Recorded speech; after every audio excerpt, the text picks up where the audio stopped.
20 आज करने जा रहे हैं जी। प्रॉब्लम नंबर 20 करने जा रहे हैं। प्रॉब्लम नंबर 3 और 20, मेरी बात ज़रा सुन लीजिएगा ध्यान से, शाबाश। प्रॉब्लम नंबर 2, 3 और 20 इनकम टैक्स के न्यूमेरिकल का ये आज लास्ट लेक्चर है आपका। इसके बाद टैक्स पढ़ने वाले भी फ्री हो जाएंगे। प्रॉब्लम नंबर 2, 3 और 20 तीनों में एक कॉमन इशू है। क्या इशू है? मतलब वो इशू समझिएगा जिसकी वजह से आपको ये क्वेश्चन मैं करवा रहा हूँ। क्वेश्चन नंबर 20 वो इशू बेटा ये है कि एक बेनिफिट एम्प्लॉयर आपको प्रोवाइड करता है। ये बात सुन रहे हैं?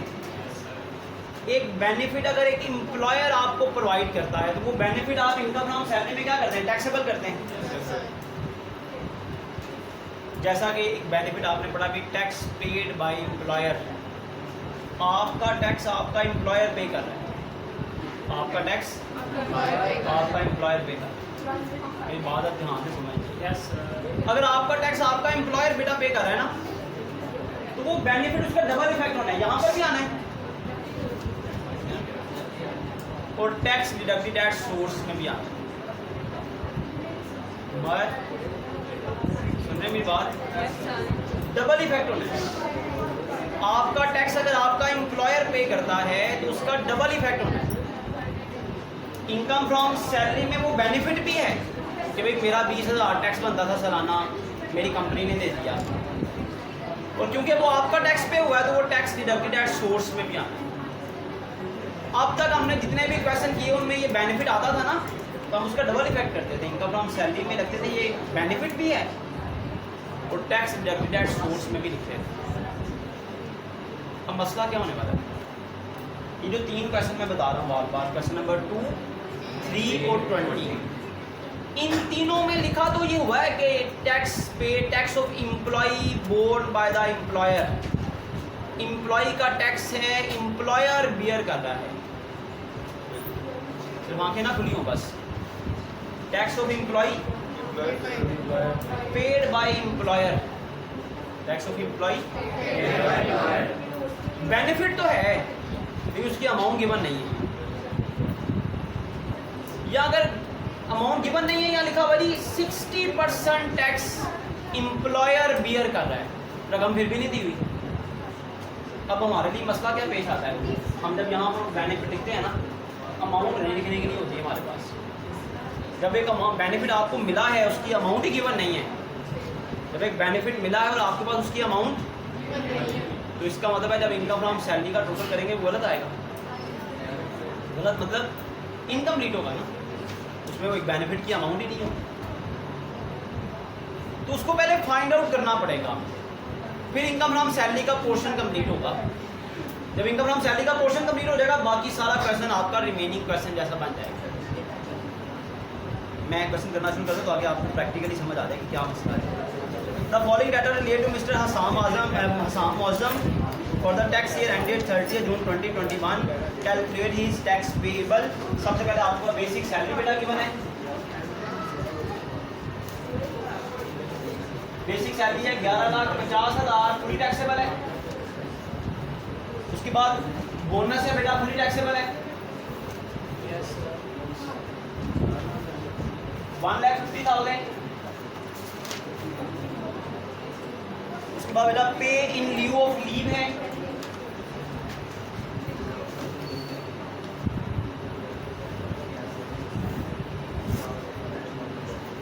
पे इन ल्यू ऑफ लीव है बेटा 60,000।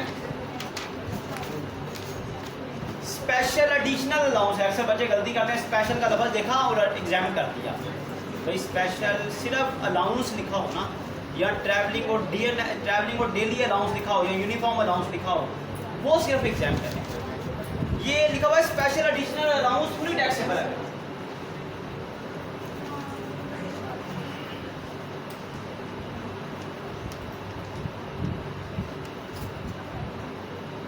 Special additional allowance fully taxable है। उसके बाद है कन्वेंस अलाउंस। कितनी अमाउंट है? 1,25,000।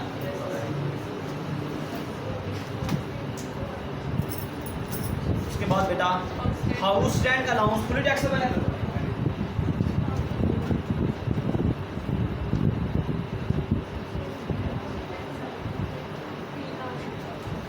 हाउस रेंट अलाउंस की अमाउंट है बेटा 3 लाख। हाउस रेंट अलाउंस के बाद देखा हुआ donation to Al Shifa trust under clause 61 schedule 2, ये किसमें आएगा? टोटल इनकम में से माइनस होगी donation under clause 61 schedule 2। Rental income income from property में आएगी। प्रॉपर्टी टैक्स पेड की कोई ट्रीटमेंट नहीं है। Consideration for vacating the possession, possession आपने ली है कंसिडरेशन की, प्रॉपर्टी को खाली करवा कर वहाँ से 1,80,000 मिला है। अमाउंट पेड जो आपने कर दिया पोजेशन लेने के लिए 1 लाख रुपये उसमें से पे कर दिया आपने, 1 लाख रुपये पे कर दिया, 1,80,000 में से 1 लाख पे करेंगे, बाकी जो 80,000 है इनकम फ्रॉम अदर सोर्सेज में लिखा जाना है, इसको भी मार्क कर लें। 2 free buffet dinner coupon per month in a five-star hotel, the dinner cost per month 2,000। Company की तरफ से आपको बुफे डिनर के कूपन मिलते हैं कि भाई आप फलां होटल में जाके हर महीने अपनी फैमिली के साथ खाना खा सकते हैं, तो ये फुली टैक्स से बना बेटा। Free dinner coupons, free dinner coupons आपको मिल रहे हैं 2,000 पर मंथ है बेटा, तो एनुअली कितने हो गए? 24,000। अब ये छोटी सी गलती बचा कर देना कि 2,000 लिख दे और आगे चला जाए, पूरा क्वेश्चन गलत हो जाए, पूरे का पूरा क्वेश्चन गलत हो जाए।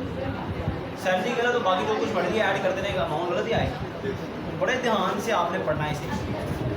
उसके बाद है जी gain on sale of private company share dispose of within 12 month, capital gain की आइटम है। शेयर फ्रॉम यूपी आप समझते हैं एक्चुअल टैक्सेबल इनकम में ऐड होता है। Contribution to the approved pension fund पर एवरेज रिलीफ मिलती है। पर्सनल एक्सपेंडिचर और लीगल सर्विसेज की बेटा कोई ट्रीटमेंट नहीं है। Loan from father through cross cheque income from other sources में आना है। ये वो मसला है, प्रॉब्लमेटिक इशू है जो हमने डिस्कस कर रहे हैं बेटा। 60% tax paid by the employer as per the term of employment. क्या लिखा हुआ है? 60% टैक्स पेड बाय एम्प्लॉयर। आपका 60% टैक्स आपका एम्प्लॉयर पे कर रहा है, लेकिन अमाउंट गिवन नहीं है। ये वो मसला है कि एक बेनिफिट आपको मिल तो रहा है लेकिन उसकी अमाउंट गिवन नहीं है। अच्छा, अगर यहाँ पर इसे कितना लिखा होगा, पता अक्सर बच्चे बाद में भी पूछेंगे क्या लिखा होता अगर, इसका मतलब होना था उसने 100% आपका टैक्स दिया। अब क्या लिखा हुआ है? 60%। इसका मतलब उसने आपका 60% टैक्स उसने देना है आपका। और एम्प्लॉयर हमेशा याद रखें, एम्प्लॉयर हमेशा सैलरी का टैक्स पे करता है आपका। ये नहीं कि आपकी प्रॉपर्टियों के, आपकी बिजनेसेस के, आपके अदर सोर्सेज के टैक्स भी पे करेगा। एम्प्लॉयर आपको बेनिफिट देने के लिए नहीं कर सकता है कि बोलेगा भाई आपका जितना टैक्स बनेगा ना हम देंगे। इसमें क्या कहा हुआ है, कितना देंगे हम? 60%। जितना आपका टैक्स बनता होगा ना, कौन सा टैक्स? सैलरी का टैक्स, सैलरी का टैक्स। एम्प्लॉयर का और आपका ताल्लुक किसका है? सैलरी का। सैलरी का 60% टैक्स हम देंगे। कौन कह रही है? कंपनी, कंपनी कह रही है। तो इसका डबल इफेक्ट होना था, यहाँ पर भी रकम आनी थी जितना उसने टैक्स आपका बियर किया है, और टैक्स डिडक्टेड एट सोर्स पे भी आना था। लेकिन इन तीनों क्वेश्चन का मसला ये है, क्वेश्चन नंबर 2 का भी, 3 का भी और 20 का भी। मैं बताइए बार बार बातें क्यों रिपीट कर रहा हूँ। अक्सर बच्चे मुझसे भी पूछें, यूट्यूब पे भी पूछें, सर जो बाकी क्वेश्चन आपने नहीं करवाए हमने वो भी नहीं करने, हमने भी नहीं वो करने। मैंने बार बार कह रहा हूँ भाई आपने खुद करने हैं बाकी। मैं आपको मेन क्वेश्चन करवाएं जिसमें सारे इशूज़ आ जाते हैं। और फॉर्मेट का मतलब मैंने आपको सारे पहले करवा दिए, अपनी तरफ से तो सारे न्यूमेरिकल मैंने पहले करवा दिए, हर चीज़ उसमें पहले ऑलरेडी थी। ये मैंने तब भी कहा था मैं आपको क्वेश्चन नंबर 2, 3 और 20 में समझाऊंगा। तो ये आखिरी इशू हमारा रह गया बस हम डिस्कस करेंगे। तो ये अमाउंट मिसिंग है बेटा, इसको छोड़ के आगे चलेंगे जी हम। आगे क्या लिखा हुआ जी? Rent of furniture and fitting किस में आएगा? इनकम फ्रॉम अदर सोर्सेज में भी लिख सकते हैं, इनकम फ्रॉम बिजनेस में भी लिख सकते हैं। Income from fruit processing income from business में आएगा। Income from stud form income from business में आएगा। रेंट फ्रॉम सब lead income from other sources में आएगा। Insurance money receive income from other sources में आना है। Rental income property use for agriculture purpose income from other sources में आना है। Gain on disposal of immovable property acquired after 1 July 2020। After 1 जुलाई आपने acquire किया तो 30 जून 2021 तक 12 महीने से कम अर्सा हुआ है ना, और बेच भी दिया है आपने उसको, तो 100% अमाउंट टैक्सेबल है। और 100% अमाउंट पर क्या रेट लगेगा? 2.5%। ये सेपरेट ब्लॉक में बाहर आएगा। उसके बाद gain on disposal of immovable property acquired after 1 जुलाई 2019 से लेकर 30 जून 2021 तक, 30 जून 2021 तक 12 महीने से ज़्यादा का अर्सा बनता है। जब 12 महीने से ज़्यादा का अर्सा बने तो गेन की 75% रकम पर टैक्स लगता है। गेन की 75% रकम पर, इसको भी मार्क कर लेंगे। उसके बाद है income rent from facilities attach with building. जो फैसिलिटीज बिल्डिंग के साथ अटैच होती है, जब उसकी इनकम आपको मिलती है, वो इनकम फ्रॉम अदर सोर्स में लिखी जाती है। मेरी बात सुनिए जरा ध्यान से। यहाँ तक सैलरी इनकम कंप्लीट हो गई, यहाँ तक टोटल करें आएगी टोटल सैलरी इनकम, लेकिन ये सही नहीं है। साथ लिखेंगे हम excluding tax borne by employer, excluding tax borne bye the employer. Total करें बेटा यहाँ तक 18 लाख। ये सैलरी इनकम आ गई है, लेकिन ये क्या है बेटा, कोशिश करेंगे तो समझ आनी है। मोहम्मद नहीं आएगा, मोहम्मद। ये सैलरी इनकम है, लेकिन इसमें एक बेनिफिट कम है। इसका मतलब ये ठीक नहीं है। जब तक ये ठीक नहीं होगा हम आगे नहीं चल सकते। आगे चलेंगे तो सब कुछ खराब है। तो पहले इसको ठीक करें। ये जो बेनिफिट मिसिंग है, इस बेनिफिट को फाइंड आउट करें। जो बेनिफिट मिसिंग है, इसको फाइंड आउट करने का तरीका समझें क्या होगा। ये देखिए व्हाइट बोर्ड पे साथ, ये हम वर्किंग यहाँ पर करने लगे। ये मैं वर्किंग करने लगा, आपने भी ऐसा ही करना है। क्वेश्चन कैन पे भी वर्किंग करनी है। ये सैलरी इनकम है, लेकिन एक्यूरेट नहीं है। एक्यूरेट तो पहले हम क्या करेंगे, टैक्स ऑन सैलरी इनकम निकालेंगे। क्योंकि देखिए मेरी बात सुने, जो एम्प्लॉयर ने आपका टैक्स पे किया ना, वो कौन सा टैक्स है? सैलरी का टैक्स।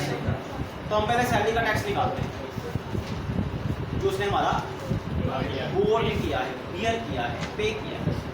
सैलरी इनकम कितनी है? 18 लाख। लेकिन ये एक्सक्लूडिंग है, ये एक्सक्लूडिंग है। क्या एक्सक्लूडिंग है? टैक्स और बाय एम्प्लॉयर। मतलब ये ठीक नहीं है। हम पहले इस पर टैक्स निकालें। तो बताएं 18,44,000 पर कितना टैक्स होगा? टैक्स रेट की स्लैब देखें साहब, टैक्स ब्रैकेट्स को देखें साहब। 4 स्लैब की क्या रेंज है? 18 लाख से लेकर 25 लाख तक। 18 लाख तक फिक्स टैक्स होगा कितना? 90,000। 18 लाख से जितनी इनकम ज्यादा है, आपकी इनकम है 18,44,000। 18 लाख से कितनी ज्यादा है? 44,000। कितने परसेंट टैक्स है? 15%। इस पर 15% नहीं, 6600। बेटा ध्यान से समझेंगे कि नहीं है बात लोग? 96,600।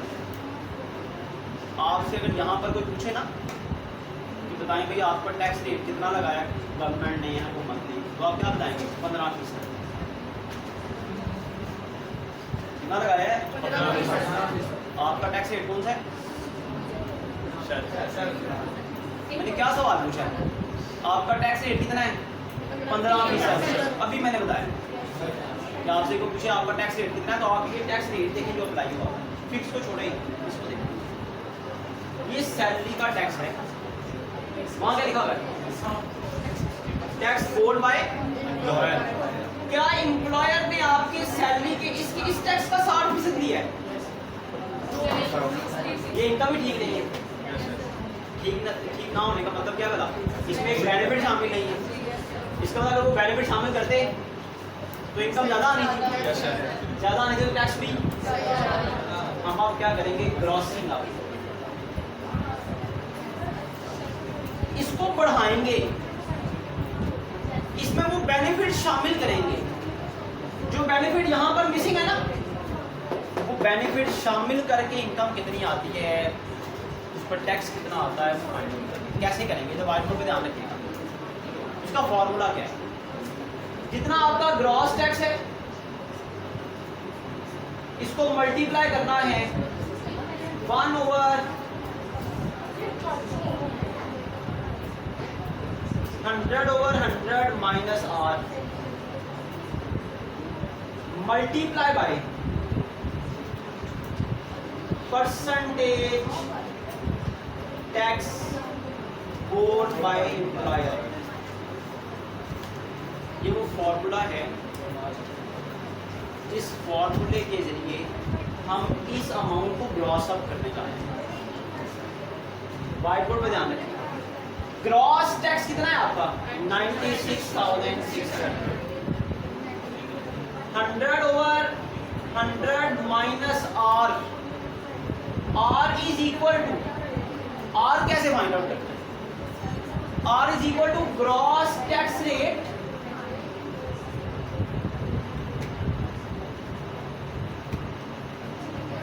मल्टीप्लाई बाय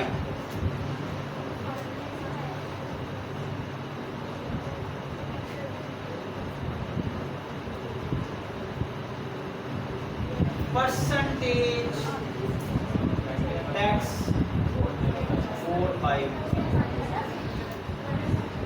मैंने बताया अगर लिखा होता, अगर ये 60% साल ना लिखा होता तो इसका मतलब होगा 100% tax borne by the employer. तो जहां जहां हम 60% लिखेंगे ना वहां वहां 100%। और 100% लिखने से कोई किसी अमाउंट पे कोई फर्क नहीं। 100% का मतलब होता है 100/100, कोई फर्क नहीं पड़ता। क्रॉस टैक्स कितना है बेटा आपका 15%। मैंने अभी समझाया आपका टैक्स रेट कितना है 15%। जो ऊपर आपने टैक्स निकाला होगा ना इसका क्या लेना है 15%। Multiply by percentage tax borne bye the employer 60%।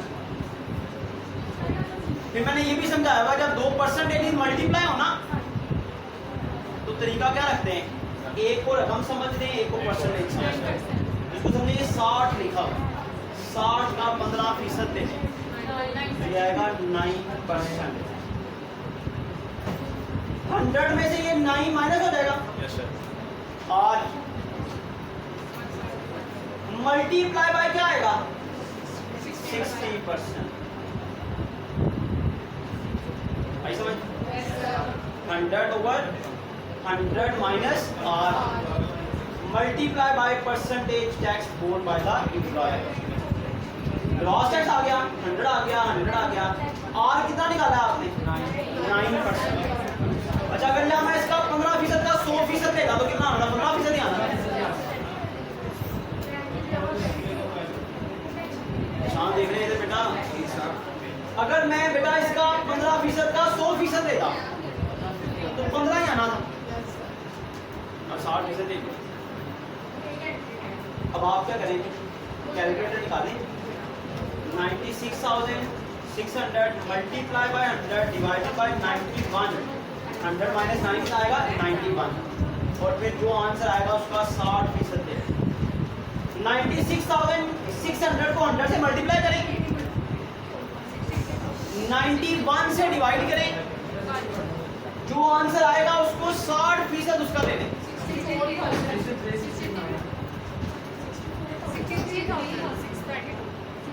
दोबारा करते हैं 96,600 को 100 से मल्टीप्लाई करें, 91 से डिवाइड करें, जो आंसर आए उसका 60% लेना।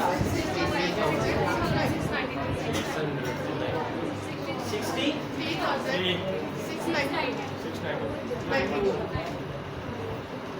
बेटा मेरी बात सुनना ध्यान।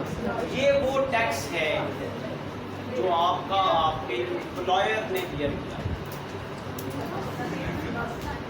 इसका 60% लेते ना तो गलत आना था क्योंकि ये अमाउंट गलत थी ना। हमने पहले अमाउंट को ग्रॉस अप किया, टैक्सेबल इनकम को ग्रॉस अप किया मैंने।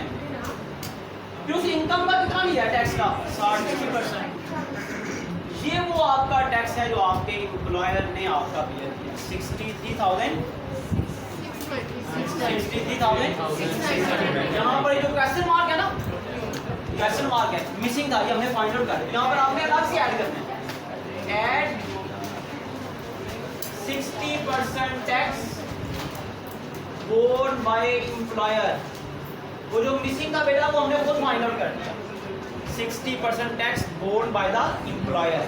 कितनी अमाउंट आ गई 63,690। ये जो मिसिंग थी ना अमाउंट वो हमने फाइंड आउट कर ली।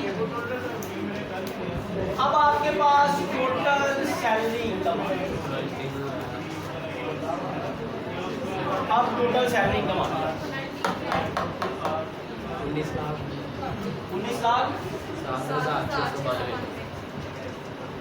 अब ये क्वेश्चन बाकी क्वेश्चन जैसा बन गया। इस क्वेश्चन में ये मसला था, अमाउंट मिसिंग थी, वो हमने फाइंड आउट कर लिया। अब ये क्वेश्चन बाकी क्वेश्चन जैसा बन गया। एक चीज़ का ख्याल रखना है, ये जो टैक्स आपने लिखा ना कि एम्प्लॉयर ने बियर किया, ये टैक्स डिडक्टेड एज सोर्स। ये देखें जरा वीडियो इसकी ठीक बन रही है कि नहीं, किसी से तो ये ग्रॉस अप करने का तरीका है। अगर एम्प्लॉय का टैक्स एम्प्लॉयर ने पे किया हो, क्वेश्चन में मिसिंग हो, उसको फाइंड आउट करने का ये मेथड है। सही हो गया। अब बाकी इनकम लिखना शुरू कर देंगे आप। इनकम फ्रॉम सैलरी के बाद किसकी बारी है? Income from property. आप देखें, आप कोई मसला नहीं क्वेश्चन में। सेक्शन 15 बताएं इनकम फ्रॉम प्रॉपर्टी कौन कौन सी है? इनकम फ्रॉम प्रॉपर्टी बताएं कौन कौन सी? शाबाश। रेंटल इनकम मेरे पास 2,50,000, इसके अलावा और कोई इनकम नहीं है। प्रॉपर्टी टैक्स का मैं ज़्यादा कोई रिलेशन नहीं यहाँ पर। प्रॉपर्टी इनकम 2,50,000 है बेटा, इसका बारे में क्या रूल है? Tax separate. Income from property के बाद नेक्स्ट हेडिंग किसकी है? तो इनकम फ्रॉम बिजनेस वो कौन सा है? Rent of furniture.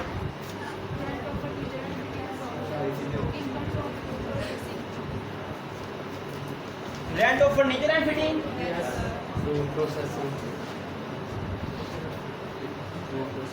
कितनी है बेटा? 60,770। उसके बाद income from fruit processing. Fruit processing का बिजनेस अगर बलोचिस्तान में हो, फाटा में हो, तो फुली टैक्स है। ये है setup in Punjab. Income from fruit processing setup in Punjab, fully tax है।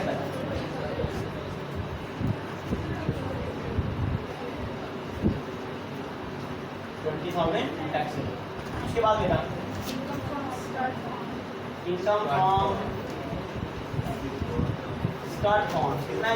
15,000 फुली टैक्स है। पहले बोर्डों का फॉर्म स्टार्ट फॉर्म कहलाता है। उसके बाद आगे बेटा कैपिटल गेन पर इनकम फ्रॉम बिजनेस यही थी। कैपिटल गेन्स पर आई सेक्शन 37। कैपिटल गेन्स में देखें सबसे पहले गेन ऑन डिस्पोजल ऑफ।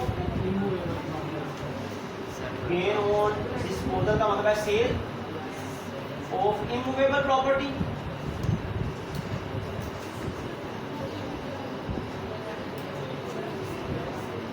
एक का होल्डिंग पीरियड कितना है? Up to 12 month. एक और है gain on sale of immovable property.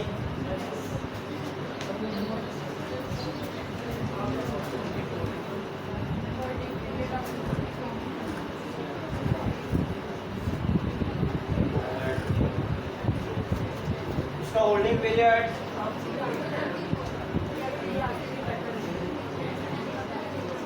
Up to 24 months है। कितना कितना गेन है बेटा? 20,000 है इसका और 28,000 टू बी टैक्स सेपरेट।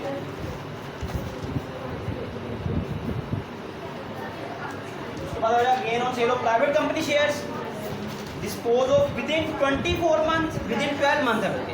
ये बुक के सोल्यूशन में शायद वगैरह गलती है, जो 24 मंथ लिखा हुआ है सोल्यूशन में लिखा हुआ है। Gain on sale of private company shares holding period with in 12 month है।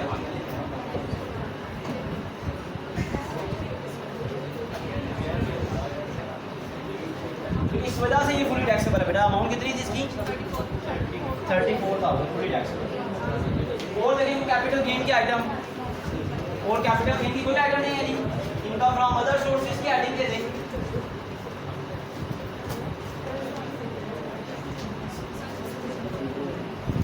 Income from other sources section 39।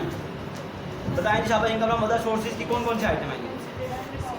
Consideration receive for locating the property, property को खाली करवाने की जो कंसीडरेशन मिलती है उसका 1/10 हिस्सा टैक्सेबल होता है, लेकिन पहले उसमें से क्या माइनस कर देते हैं, जो एडवांस पेड है। एडवांस पेड 1 लाख रुपया और कंसीडरेशन आपको मिली है 1,80,000।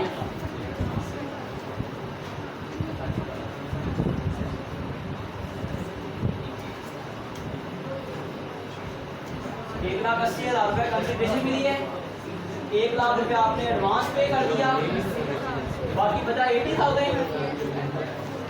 इस 80,000 का बेटा 1/10 टैक्सेबल होता है। जितनी भी कंसीडरेशन मिलती है उसमें से जो एडवांस पेड है वो माइनस कर देते हैं, जो रिमेनिंग अमाउंट है उसका 1/10 दिया जाता है, वो आ गया 8,000 टैक्सेबल हो जाएगा। उसके बाद loan receive from father to cross check,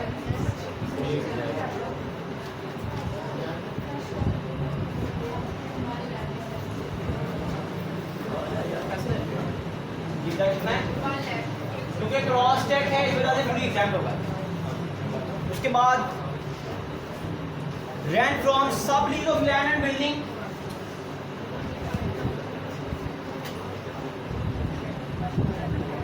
$25,000 fully taxable होगा सब लीज। उसके बाद insurance money receive fully exempt है,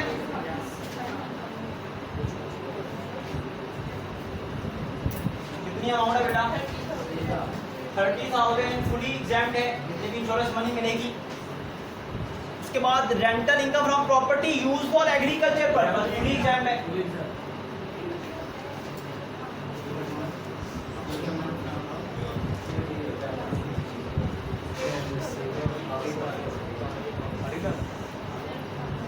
कितना बेटा, 18,000 फुली एग्जाम्ड है जी बेटा। उसके बाद ये इनकम फ्रॉम अदर सोर्सेज भी कंप्लीट होगी, तो यहाँ तक आप टोटल करें आपके पास टोटल इनकम आ जाएगी।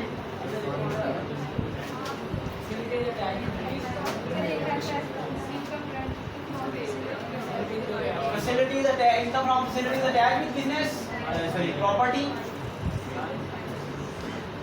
इनकम फ्रॉम फैसिलिटीज अटैच्ड, कितनी अमाउंट है जी, 52,000 फुली टैक्सेबल है। तो यहाँ तक आपके पास इनकम फ्रॉम अदर सोर्सेज भी कंप्लीट हो गई, और कोई इनकम फ्रॉम अदर सोर्सेज तो नहीं है बेटा। तो यहाँ तक आपके पास आ जाएगी टोटल इनकम।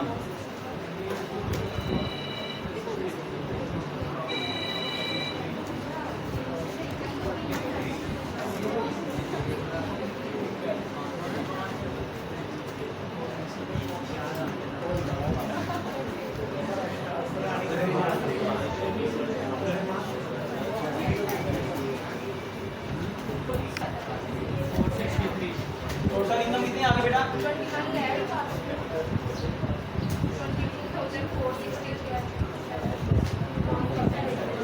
21,22,463, यही आ रही टोटल इनकम। 21,22,463 बेटा आपका टोटल इनकम आ गई। टोटल इनकम में से 5 चीजें माइनस होनी है, ज़कात deducted, worker welfare fund, donation under clause 61, schedule 2, profit on debt, mark on housing finance और चिल्ड्रन एजुकेशन फीस। इस पैसे में सिर्फ क्या दिया हुआ है, डोनेशन। डोनेशन अंडर क्लॉज 61 कितनी है जी, अलशिफा ट्रस्ट को आपने दिया जी डोनेशन 1,80,000, वो माइनस कर दें, आपके पास आ जाएगी बेटा एक्चुअल टैक्सेबल इनकम।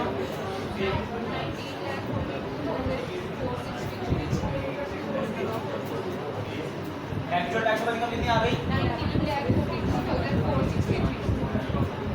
आ गई एक्चुअल टैक्सेबल इनकम। अब बेटा एक्चुअल टैक्सेबल इनकम में ऐड होगा share from UP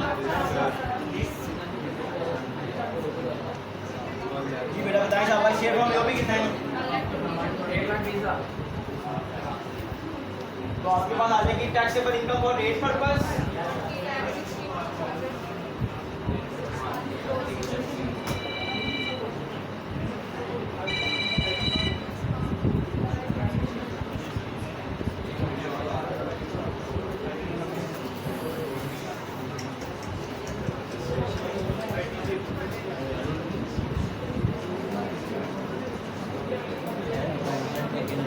taxable income for rate purpose, taxable income for rate purpose कितनी आएगी? 63,000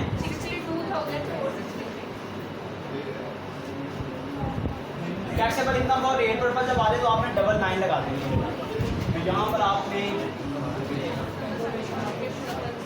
कंप्यूटेशन ऑफ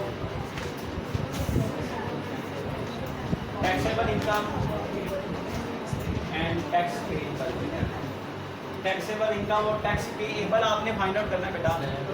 तो ये जो इनकम है आपकी, इस इनकम पर आप स्लैब रेट देखें, शाबाश, टैक्स रेट का टेबल देखें। 18 लाख तक फिक्स टैक्स है, फोर्थ स्लैब में 18 लाख तक 90,000 का फिक्स टैक्स है। 18 लाख से जितनी इनकम ज़्यादा है, 18 लाख से जितनी इनकम ज़्यादा है 2,62,463, इस पर 15% टैक्स होगा।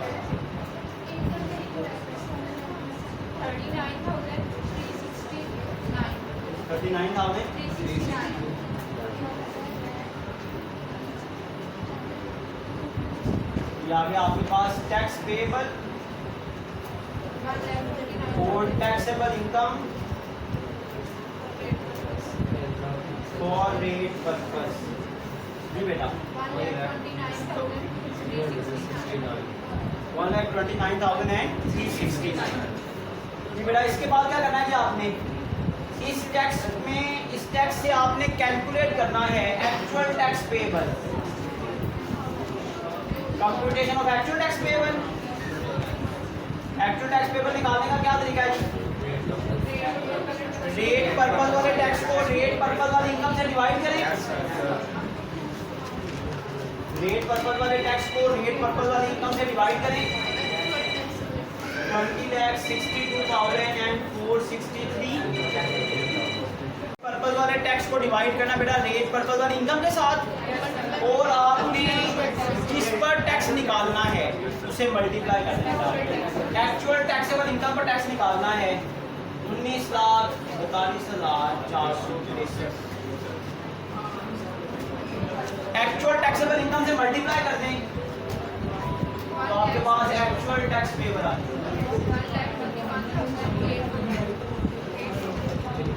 बेटा कितना? 21,000।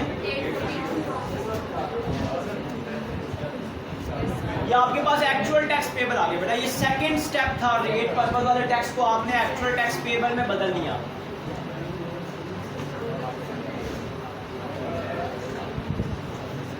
एक्चुअल टैक्स पेएबल कितना आ गया जी?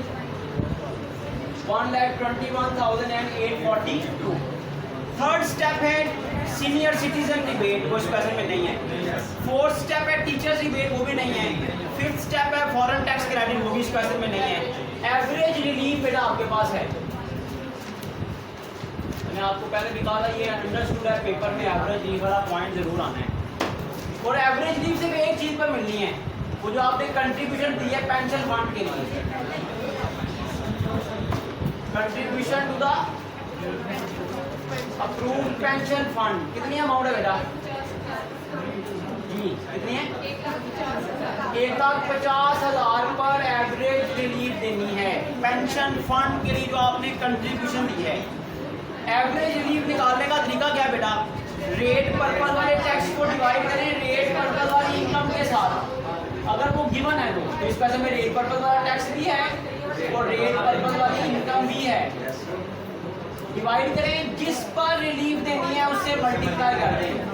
1,50,000 पर रिलीफ देनी है उससे मल्टीप्लाई कर दें बेटा, आपके पास नेट टैक्स पेएबल आ जाए।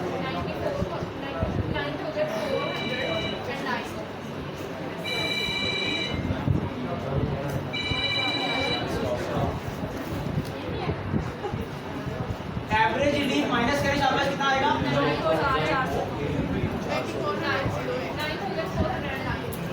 ये आपके पास एवरेज रिलीफ आ गई बेटा। एवरेज रिलीफ माइनस करें तो नेट टैक्स पेएबल कितना आएगा?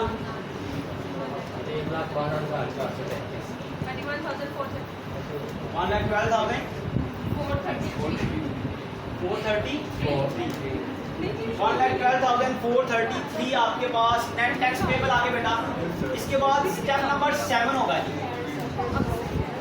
Tax on separate loss.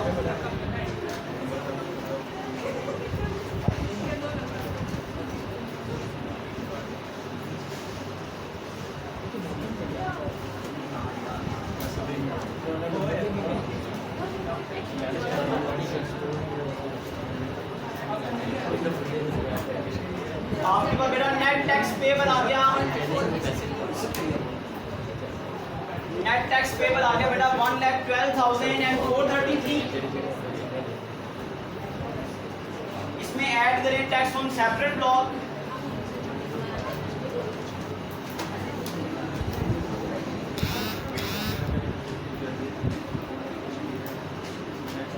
Tax on separate block में 3 किस्म की चीजें आती हैं। सबसे पहले क्या आएगा? Income, tax on property income.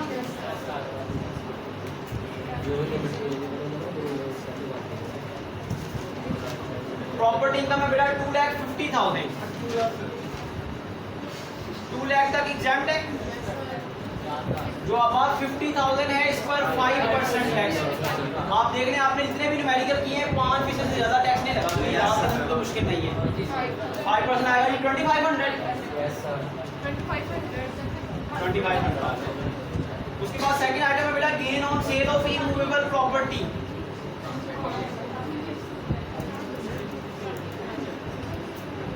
वो 2 तरह की है, एक में holding period up to 12 months है और दूसरे में holding period up to 24 months है। तो रूल बेटा याद रखें, जब holding period up to 12 month होगा, होल्डिंग पीरियड जब अप टू 12 मंथ होगा तो 100% अमाउंट टैक्सेबल है। इसका मतलब है 20,000 के 20,000 पर टैक्स लगेगा। और जब holding period up to 24 month होगा, जैसे अगर 28,000 है तो बेटा 75% अमाउंट पर टैक्स लगेगा, तो बनेगी 21,000। इसका मतलब हुआ टोटल 41,000 पर टैक्स लगना है। 20,000 ये और 21,000 ये। इमूवेबल प्रॉपर्टी का जो गेन जो टैक्सेबल है, इमूवेबल प्रॉपर्टी का वो गेन जो टैक्सेबल है बेटा वो आ गया 41,000। अगर ये 41,000 है बेटा, इस पर टैक्स लगाना है आपको। कितना टैक्स लगाना है? इमूवेबल प्रॉपर्टी के बारे में रूल ये है कि उसका जितना भी गेन होगा, 50 लाख तक गेन हुआ ना, तो उस पर 2.5% 2.5% टैक्स है। तो 41,000 टोटल गेन होता है, एक 20,000 गेन है और एक 21,000 गेन है। टोटल 41,000 गेन है, इस पर 2.5, ये भी आपने खुद याद रखना है 2.5%। तो 2.5% टैक्स निकालने से कितना आ गया?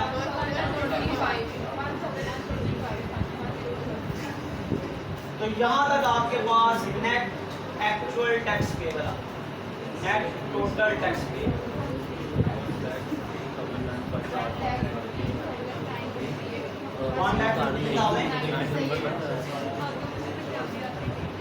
जो सेपरेट ब्लॉक की इनकम सी उनको भी आपने ऐड कर दिया, सेपरेट ब्लॉक्स की इनकम को भी ऐड कर दिया, तो आपके पास नेट टोटल टैक्स पेबल बेटा आ गया। नेट टोटल टैक्स कैलकुलेट करने के बाद लास्ट स्टेप है स्टेप नंबर 8।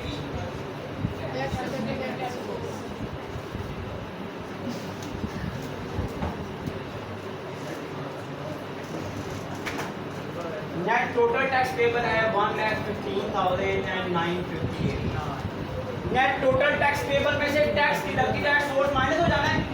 और इस केस में टैक्स डिडक्टेड एट सोर्स कोई भी नहीं है सिवाय उसके कि जो एम्प्लॉयर ने आपका टैक्स पे किया था। 60% टैक्स बोर्ड बाय एम्प्लॉयर। वो जो आपने कैलकुलेट किया था कि एम्प्लॉयर ने आपका टैक्स बियर किया है 63,692, ये वो टैक्स है जो एम्प्लॉयर ने आपका बियर किया था। ये वो टैक्स है जो आपका पे हो चुका हुआ है। इसे आप माइनस कर दें तो आपका आंसर आ जाएगा जी नेट टैक्स पेबल।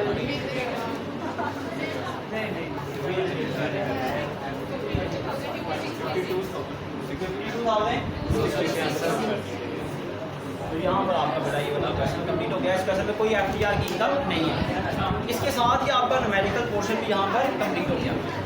8 क्वेश्चन ऐसे हैं जो मैंने व्हाइट बोर्ड पे आपको करवाए हैं, बाकी भी सारे के सारे आपने करने हैं। मैंने सारे क्यों नहीं करवाए भाई, मैंने आपको फॉर्मेट सारा करवा दिया था, और 8 वो करवाए हैं जिनमें बाकी सबकी तकरीबन प्रॉब्लम क्लियर हो जाती है। फिर हमने 2 लेक्चर ऐसे रिकॉर्ड भी किए हैं, आपको समझाए भी, जिसमें बाकी सब न्यूमेरिकल की प्रॉब्लम आपके डिस्कस किए हैं जो आपके लिए न्यू थी, उनसे हटके थी। बाकी तो रेपिटेशन है, बार बार वही चीज़ आ जाती है, वही कन्वेंस, वही मेडिकल, वही बोनस, वही बेसिक सैलरी। तो एक दफ़ा तकरीबन हमने हर किस्म के एडजस्टमेंट्स को गो थ्रू कर दिया व्हाइट बोर्ड पर। ठीक हो गया जी। यहाँ पर मेडिकल पोर्शन अल्हम्दुलिल्लाह हमारा कंप्लीट हो गया। लेकिन ये आज तारीख है जी